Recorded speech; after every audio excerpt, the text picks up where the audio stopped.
Aí entra nos chamados profetas maiores. O primeiro vai ser Isaías e logo em seguida Jeremias, tá?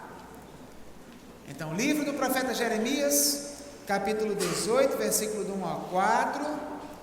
Palavra de Deus para mim e para você. Acompanhe com bastante atenção, em nome de Jesus. Esta é a palavra que veio a Jeremias da parte do Senhor. 2 pontos.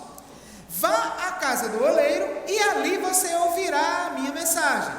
Então fui à casa do oleiro e o vi trabalhando com a roda, mas o vaso de barro que ele estava formando estragou-se em suas mãos. E ele o refez, moldando outro vaso de acordo com a sua vontade. O título da nossa mensagem nesta noite é Nas mãos do oleiro. Nas mãos do oleiro. E eu queria pedir que mais uma vez você curvasse sua cabeça e fechasse seus olhos, para que nós possamos orar ao Senhor, para que Ele fale conosco. A Bíblia, embora tenha sido escrito por homens, tenha sido escrito na linguagem daqueles homens que a escreveram, mas a Bíblia é um livro sobrenatural. Ela foi inspirada por Deus. Não se entende a Bíblia só por meios naturais.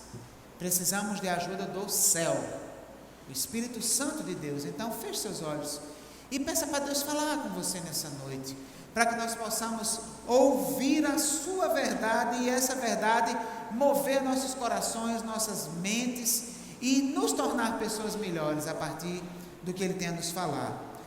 Nosso Deus e Pai, fala conosco.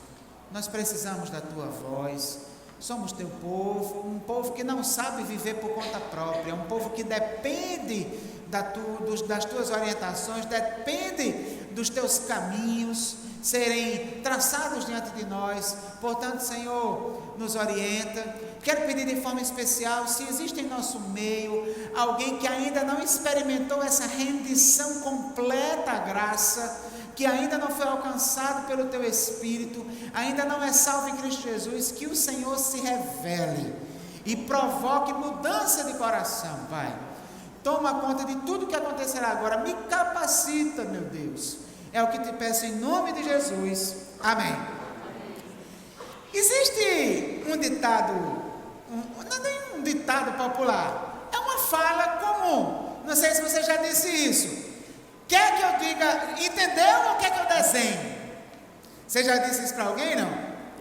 Às vezes você fala, e só falar não adianta, você precisa mostrar visivelmente, né, de alguma maneira. Então Deus parece-me que entende disso melhor do que ninguém. Quando Deus mandou sua mensagem para o seu povo por meio dos profetas, em alguns momentos Ele falou expressões do tipo, assim diz o Senhor, veio a mim a palavra do Senhor dizendo, e outras vezes Ele desenhou. Como foi que Deus desenhou? Por meio de situações, imagens visíveis, e às vezes até por meio de encenações do profeta. Jeremias foi alguém que Deus usou muito dessa maneira, de várias situações. Deus mandou Jeremias, um dos momentos, mandou Jeremias pegar um pano de linho, enterrar na margem do rio, até aquele pano apodrecer, depois se enrolar com aquele pano e sair gritando, olha Israel, do jeito que esse pano está podre, assim está essa nação aos olhos do Senhor. Então Deus utilizou-se muito disso. Isso é aquilo que na teologia nós chamamos de profecia simbólica.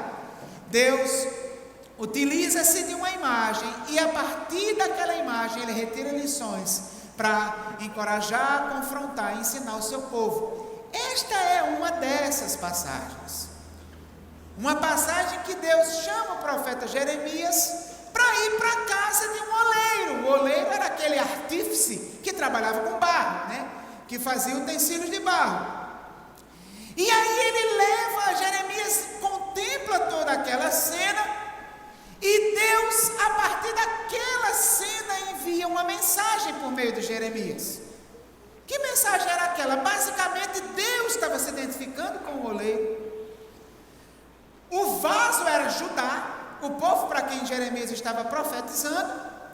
E o que Deus estava dizendo era, o vaso esse povo não é mais o que eu quero para mim. Então o que é que eu vou fazer? Vou amassar. Esse amassamento seria, Jerusalém seria sitiada por Nabucodonosor, haveria sofrimento, haveria dor, haveria morte, o povo seria levado cativo para a Babilônia, ia sofrer muito. Mas o legal, o belo dessa mensagem é que esse amassamento não era para jogar o barro fora. Esse amassamento era para refazer o barro, refazer o vaso, conforme a vontade do Senhor. Essa era basicamente a ideia. E esse texto, embora fosse uma profecia direta, específica para o povo de Judá, anunciando o cativeiro babilônico, mas essa passagem nos ensina algo extremamente precioso. Ensina mais ou menos o ciclo de Deus ao lidar com o seu povo. O povo de Deus é um povo que vive sendo moldado, vive sendo modelado. E em algumas situações as imperfeições aparecem, o vaso estraga. O que é que Deus faz? Amassa o vaso. E esse amassamento se manifesta pela disciplina do Senhor, que permite dores e sofrimentos na nossa vida. E às vezes a gente cai na bobagem de atribuir a Satanás o mérito de alguns sofrimentos que nós passamos, quando na verdade é o Senhor quem está nos amassando. Então o que é que nós vamos aprender nessa noite? Nós vamos aprender como é o passo a passo dessa vida nas mãos do oleiro. Se você quer viver nas mãos do oleiro, porque confia que nas mãos dele é o melhor lugar onde você deve estar, então essa mensagem é para você. Amém? Amém? Então vamos dar uma olhada. Como é que é viver nas mãos do oleiro? Em primeiro lugar, é entender que nossa vida é obra dele. Repita comigo, por favor. A nossa vida é obra dele. Olha o que é que diz o versículo de número 3. Acompanhe. Então, fui à casa de quem? E vi quem trabalhando? Com a roda. O que era isso? Deus escolheu utilizar um profissional daquela época. O oleiro tinha ali um engenho bem rudimentar, com uma roda de madeira, onde ele colocava o barro, ia pisando alguns pedais que giravam aquele engenho, e aí ele ia moldando aquele vaso.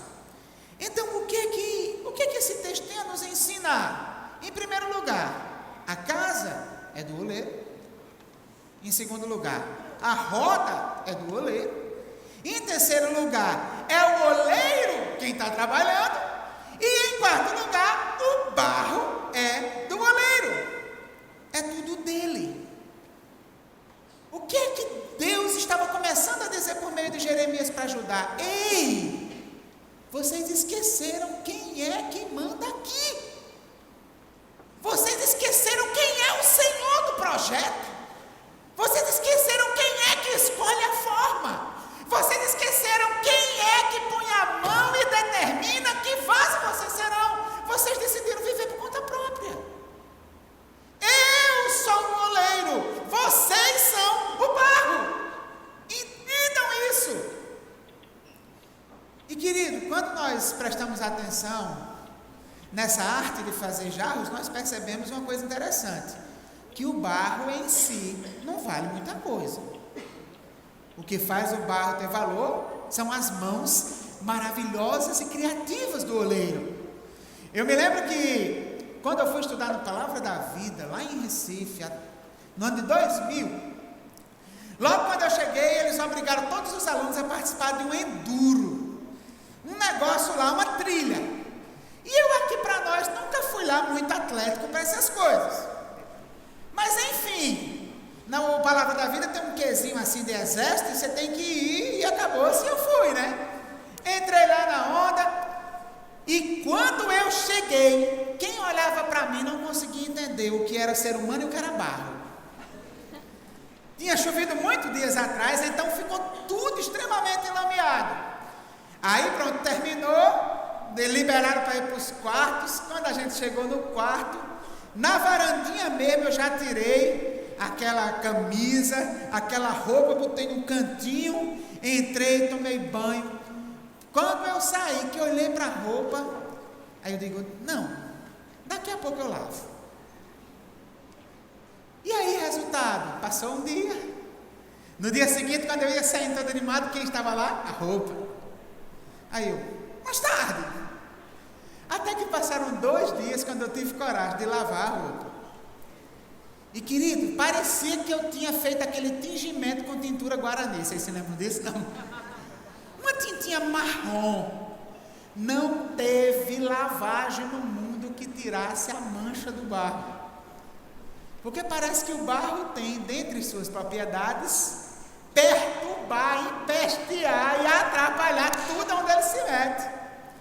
Barro é assim, barro é estorvo, barro é inconveniente. Mas quando esse mesmo barro que acabou com a minha roupa vai parar nas mãos do oleiro, o oleiro com sua sabedoria, com sua aptidão, com sua criatividade, com seu talento, com sua experiência, transforma esse mesmo barro numa coisa linda. Querido, Deus é o oleiro, você é o barro. Quem você acha que sabe melhor que tipo de vida você deve ter? Quem você acha que sabe melhor que tipo de pessoa você deve ser? Quem você sabe que acha melhor que caráter você deve ter, que posturas, que valores, que atitudes? E a gente insiste em querer dizer a Deus que sabe mais do que Ele. Não, mas isso é uma bobagem, não tem nada demais, é cultura. E aí a gente termina sem perceber, deseducando nossos filhos, por exemplo. Me desculpe o que eu vou dizer, mas eu tenho que dizer porque eu sou pastor e é meu dever. Não mande seus filhos para a festa de carnaval na escola, meu querido. Não faz isso, meu irmão. A gente está aqui na nossa EBD lutando para ensinar a eles, para dizer não ao mundo, para não gostar do mundo, para não ter atração pelo mundo. E você trata como se fosse uma coisa simples e cultural. Não faz isso. Segue o conselho do pastor Gordinho, você não vai se arrepender. É com amor que eu te digo isso. Onde é que na Bíblia se valoriza uma coisa como o carnaval? A Bíblia nos manda fazer festas, mas todas as festas são dele, por ele e para ele. Aqui é para a gente festejar, não é para ninguém estar cantando estilo funéreo, não. Não. É festa, mas festa para ele, dizendo quem ele é, o que ele representa para nós e o que nós queremos ser para agradá-lo. Adoração. Portanto, querido, entenda, sua vida é obra dele, ele é o oleiro, você é o barro. O que está faltando acontecer na sua vida para você entender que ela não lhe pertence? Que não é você que diz o que é bom e o que não é. Isaías 29:16, dê uma voltadinha aí, bota o dedo, marca Jeremias, porque a gente vai voltar para o texto, e volta um pouquinho para Isaías 29:16, que texto pertinente, extremamente oportuno e conectado com a mensagem de Jeremias. Isaías 29:16, olha o que o texto está dizendo, já achou? É só voltar um livro para trás. Isaías 29, não fecha mais a Bíblia, tá? 16, olha o que diz: vocês viram as coisas de cabeça para baixo, como se fosse possível imaginar que o oleiro é igual ao barro. Acaso o objeto formado pode dizer àquele que o formou, ele não me fez? E o vaso poderá dizer do oleiro, ele nada sabe? Essa inversão de eixo está acontecendo no mundo e está entrando na igreja, e você não pode permitir que faça parte da sua vida nem da sua casa, em nome de Jesus. É o oleiro quem sabe, é ele quem faz, é ele que é o dono. A nossa vida é uma obra dele, amém? Segunda coisa que o texto vai nos ensinar. Primeiro, nós aprendemos, nossa vida é obra dele. Segundo, viver nas mãos do oleiro também é saber que somos desfeitos por ele. Repita comigo, por favor, também é saber o quê? Somos desfeitos por ele. Versículo 4, na parte A, o que é que ele vai dizer? Mas o vaso de barro que ele estava formando, aconteceu o que, queridos? Estragou-se em suas mãos. Que estrago foi esse? Por que o vaso estava tão estragado ainda? No mesmo livro de Jeremias, vá lá para o capítulo 7, versículo 18, para você ter uma ideia do quanto o vaso estava estragado. Capítulo 7, versículo 18. Olha o que o texto diz. Chegou já? 7:18, mesmo livro de Jeremias. Olha só. Descrevendo a vida do povo de Judá. Os filhos ajuntam a lenha, os pais acendem o fogo, e as mulheres preparam a massa e fazem bolos para a rainha dos céus. Além disso, derramam ofertas a outros deuses para provocarem a minha ira. Havia naquela época uma deusa pagã que era conhecida como a rainha dos céus. Parece-me que havia uma certa atração do povo de Judá nesse tempo por essa deusa, e o povo se reunia para fazer festa para ela. Era essa a vida. Além da idolatria, a injustiça social.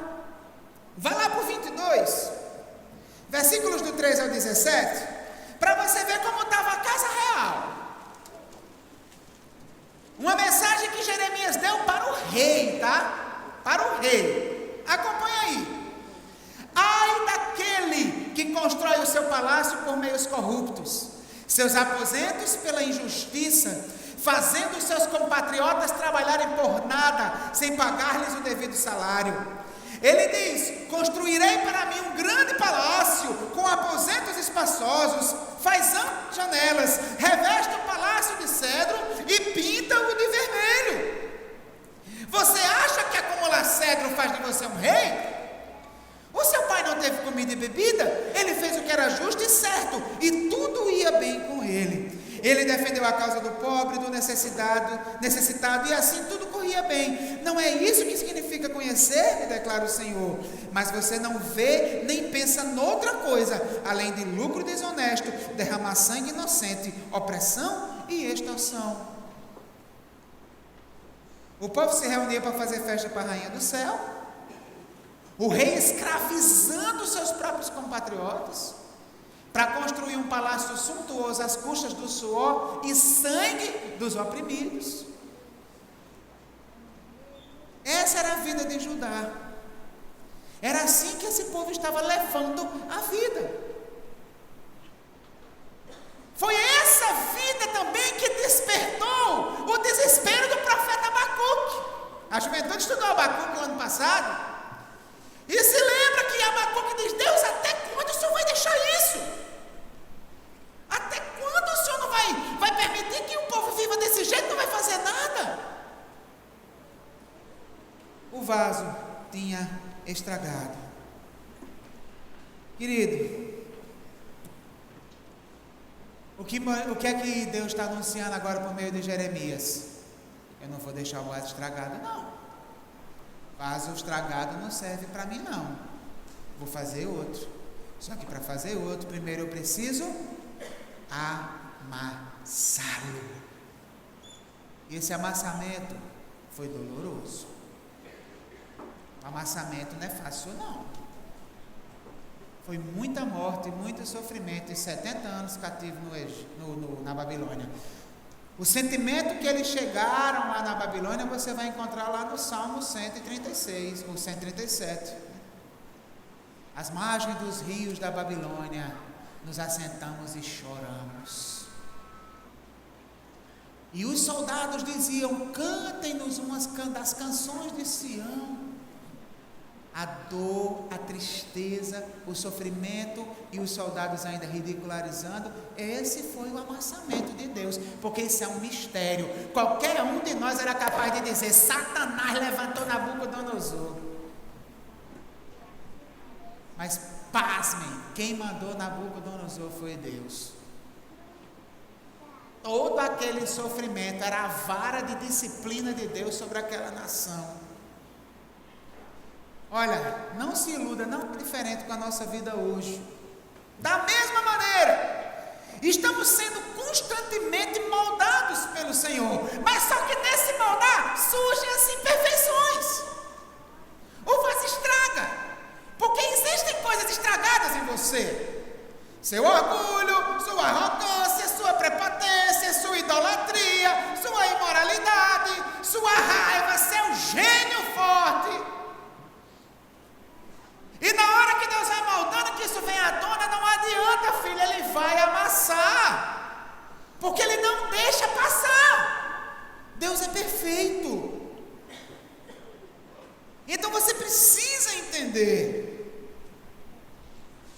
Quando as imperfeições vêm, Deus amassa o vaso. Talvez você esteja vivendo agora o amassamento.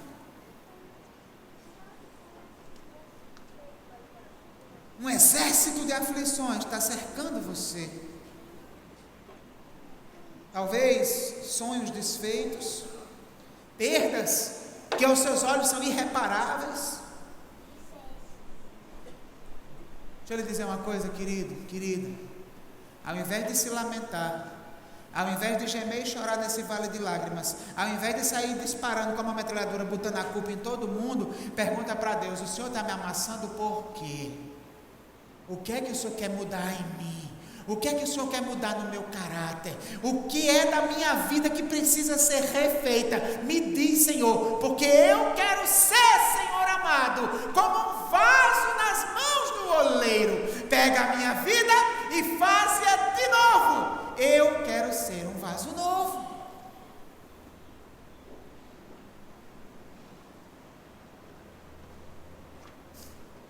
Outra coisa que não adianta, amigão. Está amarrado, está repreendido. Né? Está querendo amarrar quem? Deus, quer agir de Deus na sua vida. Mas aí surge um problema, está amarrado.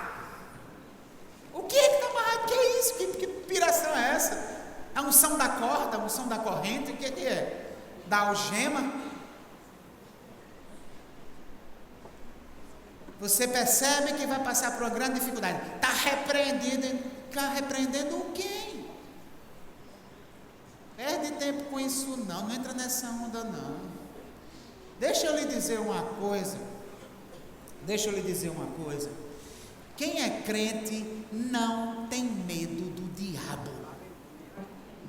Eu vou repetir que acho que você não entendeu a dimensão do que eu falei. Quem é crente não tem medo do diabo. Não tem. Sabe por quê? Porque lá em Tiago capítulo 4 nos diz: sujeitai-vos, pois, a Deus, resisti ao diabo e ele fugirá de vós. Olha, a sua vida não é uma luta eterna contra o diabo. É lógico que ele vai armar. É lógico que ele quer aprontar, ele quer lhe dar uma rasteira. Vai usar o mundo, vai usar pessoas, vai usar valores, vai usar ideias, vai maquiar verdades.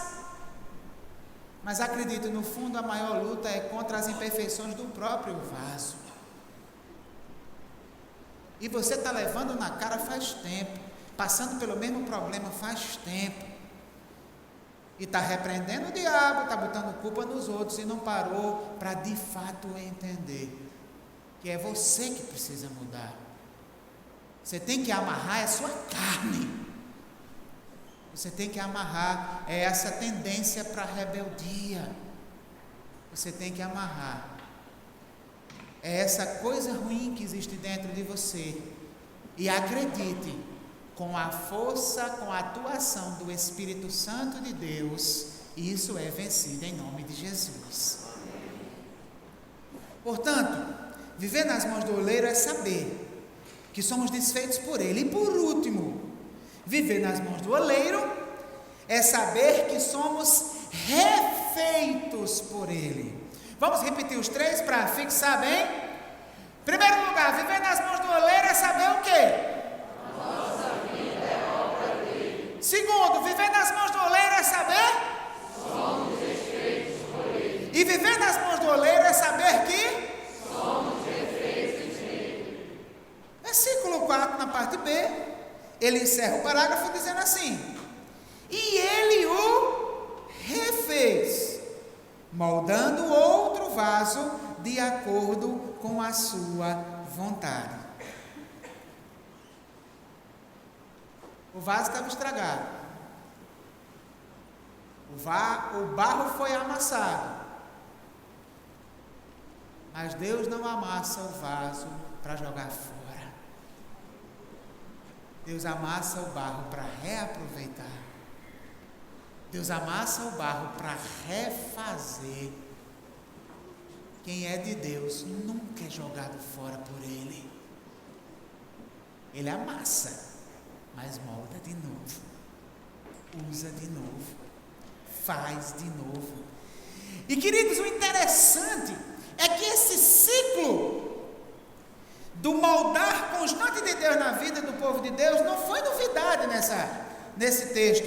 Isso já foi previsto desde Moisés. Eu quero lhe convidar a dar uma olhadinha lá comigo, no livro de Deuteronômio, no capítulo 4, do 25 ao 31. Olha o que o texto vai dizer, que coisa interessante. Deuteronômio 4, do 25 ao 31. Olha só como está descrevendo bem direitinho o que o oleiro faz com o vaso. Olha só.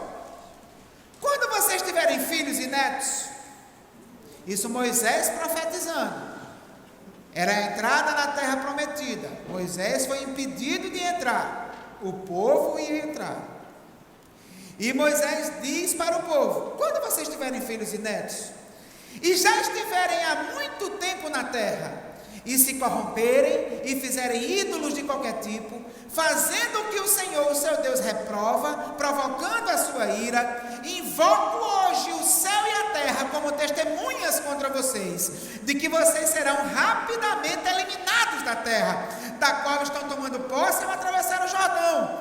Vocês não viverão muito ali, serão totalmente destruídos. O povo os espalhará entre os povos, o Senhor os espalhará entre os povos, e restarão apenas alguns de vocês entre as nações às quais o Senhor os levará. Lá vocês prestarão culto a deuses de madeira e de pedra, deuses feitos por mãos, deuses que não podem ver, nem ouvir, nem comer, nem cheirar. E lá procurarão o Senhor, o seu Deus, e o acharão, se o procurarem de todo o seu coração e de toda a sua alma. Quando vocês estiverem sofrendo e todas essas coisas tiverem acontecido com vocês, então em dias futuros vocês voltarão para o Senhor, o seu Deus, e lhe obedecerão, pois o Senhor, o seu Deus, é Deus misericordioso. Ele não os abandonará, nem os destruirá, nem se esquecerá da aliança que com juramento fez com os seus antepassados. Aleluia. Então, querido, entenda, o projeto final de Deus para a sua vida não é sofrer, não. O projeto final de Deus para a sua vida não é amassar, não. O projeto final de Deus para a sua vida é reaproveitar o barro, é refazer o vaso, porque, em suma, esse ciclo do barro, moldado, estragado, amassado, remodelado, é o ciclo de Deus para a sua vida. Mas sempre esse ciclo termina no vaso sendo feito de novo. Porque Deus quer você. Deus não quer jogar você fora. Por isso que Ele amassa, para fazer melhor. Então, começa a parar um pouquinho e perceber que esse ciclo, esse refazimento é o único jeito que tem para você prestar. O único jeito que tem para prestar é participar desse processo. Porque o vaso não vem pronto. O vaso não vem pronto, o vaso vem defeituoso. Somos pecadores. Essa condição, essa maldição está sobre toda a humanidade. Mas o objetivo de Deus, o plano original de Deus sempre é demonstrar misericórdia. No final Ele quer pegar o que é seu e viver para sempre com Ele. Esse é o projeto de Deus. No final de tudo, o amor de Deus sempre prevalece. Uma vez que o castigo da nação fosse completado, Deus retornaria ao seu plano original, que é demonstrar misericórdia. Então, da mesma maneira, meu irmão, é a disciplina de Deus sobre a sua vida. Não é para lhe destruir, é para lhe fazer crescer. Então, receba ela. Aceite com humildade a disciplina. Olha, tem um texto muito lindo que o autor de Hebreus diz, lá no capítulo 12. Você já leu o capítulo 12 de Hebreus? Que fala dessa disciplina. Ele chega a dizer, olha, se você não é disciplinado, se aperreie, porque você não é filho, você é bastardo. Porque um pai que ama, corrige os seus filhos. Um pai que ama, disciplina os seus filhos. Então Deus nos disciplina por amor. Deus nos disciplina para fazer de você alguém melhor. E acreditem, isso aconteceu com Judá no cativeiro babilônico. O cativeiro babilônico marcou o povo de Deus com mudanças que nunca aconteceriam e provavelmente nunca tinham acontecido e provavelmente não aconteceriam se não fosse o cativeiro. Quer que eu lhe dê alguns exemplos? Primeiro, é no cativeiro que surge uma coisa básica, a esperança messiânica. É no cativeiro que eles não querem mais que Deus reine sobre eles de forma terceirizada por meio de um rei deles lá, garboso, pomposo. É no cativeiro que Deus remodela essa esperança, dizendo que o próprio Deus vai descer do céu para reinar. Essa ideia apocalíptica é uma coisa que só surge no cativeiro babilônico. Por quê? A linhagem real tinha sido interrompida, a monarquia tinha falido, e a partir dali, eles puderam dizer para Deus o que Deus queria que eles tivessem dito desde o começo. Eles puderam dizer, Deus, nenhum rei aqui dá certo para reinar sobre nós. Queremos que Tu mesmo reine sobre nós. E aí é lá que Daniel profetiza a vinda desse Filho do Homem entre as nuvens do céu, diante de quem todo reino, domínio e glória foi dado para todos sempre. É no cativeiro também que a figura da conversão vem surgir. É no cativeiro que o povo percebe que a antiga aliança, que dependia da sua própria capacidade para cumprir, era uma aliança que tinha prazo de validade, ela não seria suficiente. E aí Deus olha por meio do profeta Ezequiel e diz para eles, por meio também de Jeremias, da nova aliança. A nova aliança, que aconteceria pela ação do próprio Deus, que derramaria água pura sobre o povo, derramaria do seu espírito, e esse espírito ia causar uma transformação. Qual era? Um coração de pedra seria transformado num coração de carne. Mas o povo só se deu conta que tinha coração de pedra no cativeiro, no amassamento. Então, meu irmão, não desperdice suas tribulações. Não desperdice essas dificuldades que você está passando. Ao invés de perder tempo murmurando, aprenda com elas. Se olhe no espelho. Cresça com Deus. Hebreus 12, 11 vai dizer assim: nenhuma disciplina parece ser motivo de alegria no momento, mas sim de tristeza. Mais tarde, porém, produz fruto de justiça e paz para aqueles que por ela foram exercitados. Na hora, a dor, a tristeza, a dificuldade, o amassamento não é motivo de alegria, é motivo de choro. Mas mais na frente se revela abençoador. Fala sério, olha para quem você é hoje. Você acha que você seria a pessoa que você é hoje se você não tivesse passado as dificuldades que já passou na vida? Se tudo sempre fosse lindo, perfeito e maravilhoso para você, quem você seria?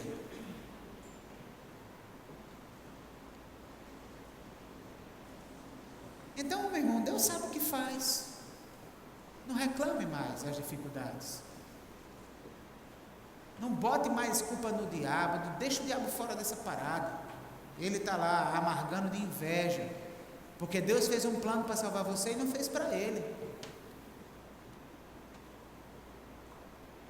E aprenda, cresça, seja diferente, modifique-se, deixe o seu coração ser lapidado e trabalhado.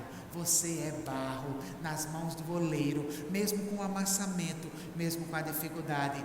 Ele há de fazer de você um lindo vaso para a glória dele. Talvez você tenha entrado aqui nessa noite esperando de Deus uma resposta para a seguinte pergunta: Deus, por que eu estou passando por essas coisas que eu estou passando?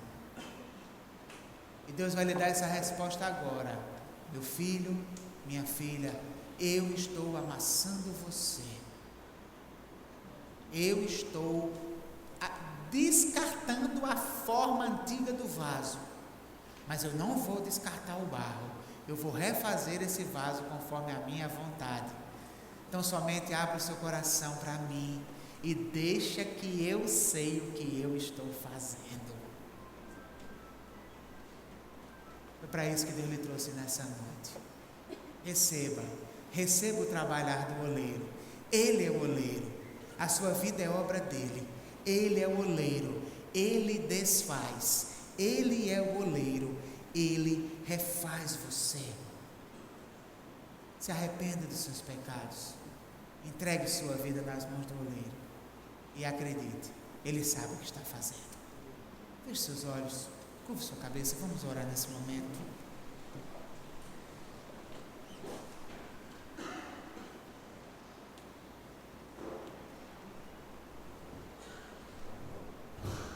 Eu quero pedir que agora você pare um pouquinho para pensar na sua vida.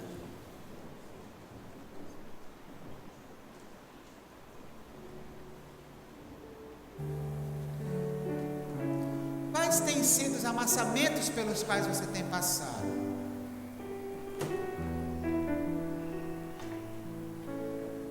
É possível que você tenha vindo hoje à noite aqui só pela graça, porque o barro está todo machucado.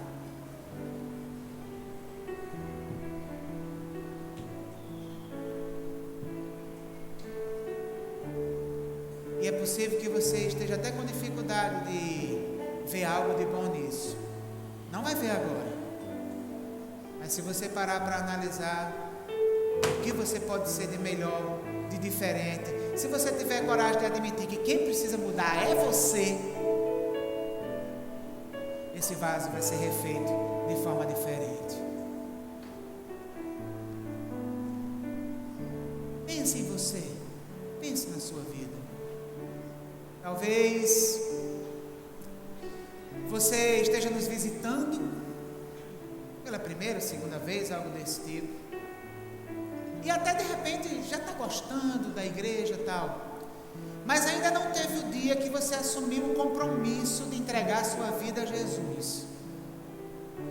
Ainda não teve o dia que você se converteu para Cristo como seu Salvador, porque de repente você achava que como barro podia se virar sozinho.